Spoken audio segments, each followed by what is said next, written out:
የእልፍ ጸጋዎች ባለቤት ኢትዮጵያ ዘመን የማይሽራቸው ድንቅ የቱሪዝም መስህቦችን ተሸልማለች። በተባበሩት መንግስታት ድርጅት የትምህርት የሳይንስና ባህል ድርጅት ዩኔስኮ ቅርስ አካል ሆነው የተካተቱ በርካታ የሚዳሰሱና የማይዳሰሱ ቅርሶችም ባለቤት ነች።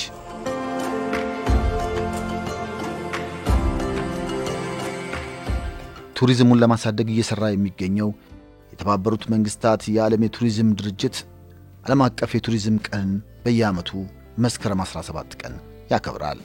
በሃይማኖታዊና ባህላዊ እሴቶች ታጅበው በመስከረም ወር የሚከበሩት የመስቀልና ኢሬቻ በዓላትም የዚህ ወር ድምቀት ናቸው። ይህ ልዩ የሆነው የመስከረም ወር ስጦታ ለውጭ ጎብኚዎችን ዓይንና ጆሮ መማረኩም አልቀረም። በዚህ ወር የጎብኚዎች እንቅስቃሴም ጎልቶ ይታይበታል። ይህ መልካም አጋጣሚም ለሀገራችን ቱሪዝም ተጨማሪ ብርሃንን ይፈነጥቃል። መስከረም ጸጋዎቻችን የሚገለጡበት ወር ነው። ዓለም በመስከረም ኢትዮጵያ ውስጥ እንዳይቀር ማድረግ አለበት። ብዙ ነገር የሚታይበት በሰሜን ይታያል፣ በደቡብ ይታያል። መስከረምን ትልቅ የፌስቲቫል ቱሪዝም አቅም ሰዎች ወደ ኢትዮጵያ እንዲመጡ በማድረግ ይሄንን እንዲመለከቱ በማድረግ የቱሪስት የቆይታን ጊዜን በማራዘም ብዙ ልንጠቀምበት እንችላለን። ለሆቴሎች በጣም ጥሩ ጊዜ ነው። ብዙ አይነት ሁነቶች የአደባባይ በዓላት የሚከበሩበት ሰውን በደስታ አዲሱን ዓመት የሚቀበልበት ነው። ያንን ደግሞ ባህላችንን እሴታችንን ለማየት ደግሞ ከውጪ ብዙ ሰዎች እንደ አንድ ቱሪስት መሳቢያ ሆኖ ስለሚያገለግል እየመጡ ነው። እነዛ ባህሎች ደግሞ በርከት ብለው የሚገኙት እንደዚሁ መስከረም ላይ ነውና ኢሬቻ ሌሎች በዓላቶችም ይኖራሉና ከፍተኛ ጠቀሜታ አለው ለሀገራችን፣ ለኢኮኖሚያችን፣ ለከተማችን በተለይ መዘጋጀት አለበት ላለው ሆቴሎችም በዛው ደረጃ ራሳቸውን እያዘጋጁ እያበቁ ነው። የሀገራችን ክፍል አዲስ ዓመት የሚከበርባቸው በርካታ ሁነቶች አሉ። የመስቀል የኢሬቻ ክብረ በዓል አለ። በዚህ ሰዓት የቱሪዝም ሚኒስቴር ከፕራይቬት ሴክተሩ ጋር እንደ ቱሪዝም ሚኒስቴርም እነኚህ ሁነቶች ክብረ በዓላት በቱሪስቶች የጉብኝት ፓኬጅ ውስጥ እንዲካተቱ ጥረት እያደረግን ነው። ፓኬጅ መቅረጽ ብቻ ሳይሆን እነኚህ ፓኬጆች በተለያየ ሚዲያና አማራጮች እንዲተዋወቁ ፕሮሞት እንዲደረጉ ስራ እየሰራን ነው። የሚመጡ እንግዶች ደግሞ ምንም አይነት ችግር ሳይገጥማቸው በቀላሉ በኩነቶቹ ውስጥ መሳተፍ የሚችሉበት መመልከት የሚችሉበት ከሚመለከታቸው ተቋማት ከሃይማኖት ተቋማት ከፕራይቬት ሴክተሩ ካስጎብኚ ድርጅቶች ከነሱ ጋር በቅንጅት ስራዎችን ለመስራት ጥረት እያደረግን ነው። ጥልቅና ሰፊ አውድ ያለው ይህ የቱሪዝም ዘርፍ ምጣኔ ሀብቱን ለማሳደግም ሆነ ገጽታን ለመገንባት የሚጫወተው ሚና ቀላል አይደለም። ከለውጡ ማግስት ጀምሮ መንግስት ለዘርፉ በሰጠው ልዩ ትኩረት ከአምስቱ ዋና የኢኮኖሚ አምዶች አንዱ ሊሆንም ችሏል። ቱሪዝም ወደ አንድ ቀጠና ብቻ ሳይሆን ኢትዮጵያ ትልቅ ሀገር ናት። በተለያየ አካባቢ የተለያየ ሀብት ያላት ናት። የተደበቀውን ሁሉ ማውጣት ከቻለን ብዙ መጠቀም እንችላለን የሚለው ሐሳብ የተነሳበት ምዕራፍ ላይ ነው የምንገኘው። ከዛ ባሻገር ደግሞ አማራጭና አይነቶች የበዙበት የቱሪዝም ምርት ከዚህም ከዛም የወጣበት ኢትዮጵያውያን እኛም ጋር ይሄ አለ፣ እኛም ይሄን ማሳየት እንችላለን፣ የሚጎበኝ እንዲህ አይነት ጸጋ ታድሎናል ብለው ወደ ሀብቶቻቸው የተመለከቱበት ምዕራፍ ላይ እንገኛለን። በአሁኑ ሰዓት የብዝሃ ኢኮኖሚ ጽንሰ ሐሳብ ተይዞ ቱሪዝም ከኢንዱስትሪ ከግብርና ከማዕድንና ከኢንፎርሜሽን ኮሚኒኬሽን ቴክኖሎጂ ጋር አምስቱ ቀዳሚ የአገር በቀል የኢኮኖሚ ሪፎርም አጀንዳ ሆነው የቅድሚያ ከተሰጣቸው ውስጥ ማድረግ ተችሏል ማለት ነው። ይህ ማለት ትኩረት ማለት ወይም ቅድሚያ ማለት ምን ማለት ነው ብለን ካየን የመጀመሪያው በመንግስት ደረጃ የፕራዮሪቲ ሴክተር ከሚለው ውስጥ ማስገባቱ በፖሊሲ የተሻለ ድጋፍ እንዲያገኝ የፖለቲካ ድጋፍና ኮሚትመንት እንዲያገኝ አስተዋጽኦ ያበረክታል ማለት ነው። ለምሳሌ አስፈላጊ የሆኑ መሰረተ ልማቶችን ማሟላት፣ የዘርፉ የኢንቨስትመንት አማራጮች እንዲሰፉ የማስቻል በሰው ኃይል በተለይ በሰለጠነ የሰው ኃይል ዘርፉ እንዲደገፍ የማስቻል ጥራት ያለው አገልግሎት እንዲሰጥ እና እንዲረጋገጥ ድጋፍ የማድረግ እንዲህ አይነት በጣም ዘርፈ ብዙ ድጋፎች ይደረጋሉ ማለት ነው።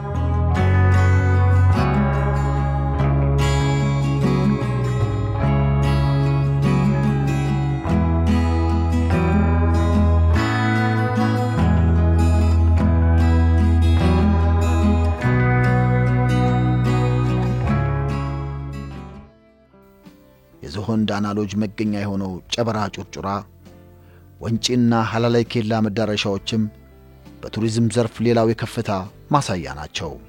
ጣናን ተንተርሶ የተገነባው የጎርጎራ ሪዞርትም የቱሪዝሙ ሌላ ድምቀት ሆነዋል። እነዚህ ቅንጡ የቱሪዝም መዳረሻዎች ተሸሽገው የነበሩ አሁን ላይ ለሀገራችን ቱሪዝም በረከት እየሆኑ ነው። መዳረሻዎች መስፋት፣ አዳዲስ መዳረሻዎች መመስረት እንዲሁም ነባር መዳረሻዎች መልማት ለአንድ ሀገር ቱሪዝም በጣም ወሳኝ ነገር ነው ብዬ አምናለሁ። አሁን ላይ በሀገራችን አዳዲስ መዳረሻዎች ከምንላቸው ወይም ደግሞ ኤክስፓንሽን ከተሰራባቸው ውስጥ እንደ ቤስት ኤግዛምፕል ልወስድ ለምችለው ለምሳሌ ወንጪ እና እዚህ ከተማ ውስጥ ደግሞ የፍሬንድሺፕ ፓርክ በጣም በሚገርም ሁኔታ ትልቅ ውጤት እያስገኙ ያሉ መዳረሻዎች ናቸው። ባለፉት 5-6 ዓመታት ቀላል የማይባል ሀብት የፈሰሰበት ኢንዱስትሪ ሆኗል። ትልልቅ አዳዲስ መዳረሻዎች ተሰርተዋል። መሰረተ ልማቶች ተስፋፍተዋል። ትኩረት ያገኘ ዘርፍ ሆኗል። በየክልሎቹ እየተገነቡ ያሉ የቱሪዝም መዳረሻዎች ጭስ አልባው ኢንዱስትሪ ተጨማሪ አቅም ለመሆን በዝግጅት ላይ ናቸው። በቆይታ ብዛት እጅና ተጫጭኗቸው የቆዩ በዩኔስኮ የተመዘገቡት ቅርሶቿም ነባር ይዞታቸውን በጠበቀ መልኩ ጠግነውና ታድሰው ለጎብኚዎች አዲስ ብስራትን ይዘው መጥተዋል። በላሊበላ ሰፊ የመሰረተ ልማት ስራዎችን እየሰራን ነው። በጅማ አካባቢ የቱሪዝም መዳረሻ ልማት ስራዎችን እያከናወን ነው። በአዲስ አበባና በተለያዩ ከተሞች የቱሪስት መረጃ ማዕከሎች ግንባታ ጀምረናል። በድሬዳዋ አካባቢ ከባቡር ጋር አያይዘው ድሬዳዋ ሲነሳ ትሬን ባቡር አለ፣ ትሪ አለ፣ ዛፍ እና ከዚራ ትሬድ አለ፣ ንግድ እንዲሁም ቱሪዝም። በከምባታ አካባቢ ሀምበሪቾ አካባቢ የቱሪዝም መዳረሻ ልማት ስራ አለ። ስለዚህ በሰፊ ሁኔታ በተለያዩ የሀገራችን ክፍሎች በአብዛኞቹ ክልሎች ሰፋፊ የቱሪዝም መዳረሻ ልማት ስራዎችን እንሰራለን ማለት ነው። የሰው ሀብቱን ማብቃትና ማሰልጠን፣ የአገልግሎት ጥራት፣ አገልግሎት ላይ ሰፊ የሆነ የቱሪስት አገልግሎት ባህል እንዲፈጠር ንቅናቄ ጀምረናል።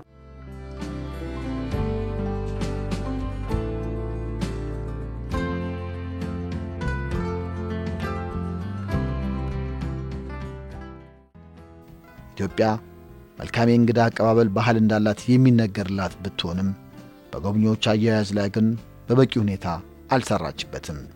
በሀገራችን ያለውን መልካም መስተንግዶ ሴት ይዘን ጎብኚዎች መልካም ገጽታ ኖሯቸው ደጋግሞ እንዲጎበኙ መስራት ለነገ የማይባል የቤት ስራ ነው። ከፍትፍቱ ፊቱ እንዲሉ አበው በመስተንግዶ ያለብንን ክፍተት በመሙላት ጸጋችንን ማላቅ ይጠበቅብናል።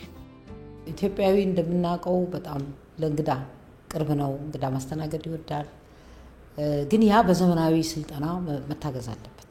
እንዲሁ በተፈጥሯችን ያለንን ነገር ደግሞ ወደ ሆቴል ወደ ኢንተርናሽናል ስታንዳርድ ከየትኛውም ሀገር ቢመጣ አንድ አይነት አገልግሎት እንዲያገኝ የሚያደርግና ማህበራችን እዚህ ላይ በተለይ እነዚህ ከስተመር ሰርቪስን ፍሮንት ዴስክ ወይም መጀመሪያ የሚገኙትን ሪሴፕሽን ላይ ያሉትን በሚመለከት በተደጋጋሚ ስልጠና ይሰጣል። አሁንም በዚህ ዓመት እንደ ማህበር ያቀድነው ከፍተኛ ስልጠና ለአባል ሆቴሎቻችን ለመስጠት ነውና በስልጠና እየተሻሻለ ነው የሚሄደው።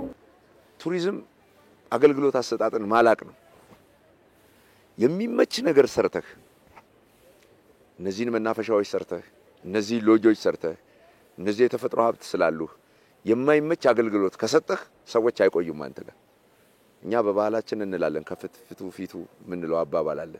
ስለዚህ ሰዎች ከቤታቸው ሲመጡ እዚህ ጋር ቤተሰብ ነው ያገኘን ብለው እንዲያምኑ ማድረግ አለበት። ይሄ ደግሞ አገልግሎት አሰጣጥን ማላቅ ነው። ምንም የሌላቸው አገራት በባዶ አገልግሎታቸውን ከፍ አድርገው የዓለምን ጎብኚ ያስቀራሉ። እኛ ደግሞ ይሄ ሁሉ ነገር ኖሮን ባህላችን ደግሞ እንግዳ ተቀባይነትን ዋጋ እየሰጠ ግን ሰርቪሳችን ደካማ ነው። ሰርቪስ ላይ ጠንካራ ስራ መስራት አለብን። በቱሪዝም ውስጥ 3 መሰረታዊ ነገሮች አሉ። አንዱ መሰረታዊ ነገር እንግዶች ከውጭም ይሁን ከሀገር ውስጥ እንደ ማግኔት ስቦ የሚያመጣቸው መስህብ የምንለው ቱሪስቶቹ ሊያዩት የሚፈልገው የተለየው ነገር ነው። ኢትዮጵያ በዩኔስኮ በዓለም በጣም በርካታ የተመዘገቡ የሚዳሰሱ የማይዳሰሱ ቅርሶች አሏት። አሁን የለሙ ሰፋፊ መዳረሻዎች አሏት። ስለዚህ እሱን ታሟላለች። ሁለተኛው የቱሪዝም መሰረታዊ ጉዳይ ለመጎብኘት በሚመጡ ጊዜ የሚመገቡበት የሚያርፉበት ሆቴሎች፣ ሎጆች፣ ገስት ሃውስ አማራጮች። ስለዚህ እንዲህም አይነት ነገሮች እየተስፋፉ መጥተዋል። በመንግስት በኩል ከፍተኛ ኮሚትመንት ተወስዶ የቱሪስት መዳረሻ ልማት ስራ እየተሰራ ነው እንደ ሀገር መሰረተ ልማትን ጨምሮ ማለት ነው። ሶስተኛውና መሰረታዊ ጉዳይ ቱሪስቶች ሁሉም ማረፊያ ቦታ ቢኖርንም የሚያዩት ነገር ቢኖርም በቀላሉ ወደ ኢትዮጵያ መምጣት ይችላሉ ወይ? ኢትዮጵያ ከመጣው በኋላ ከቦታ ቦታ በቀላሉ መንቀሳቀስ ይችላሉ? አክሰሲቢሊቲ።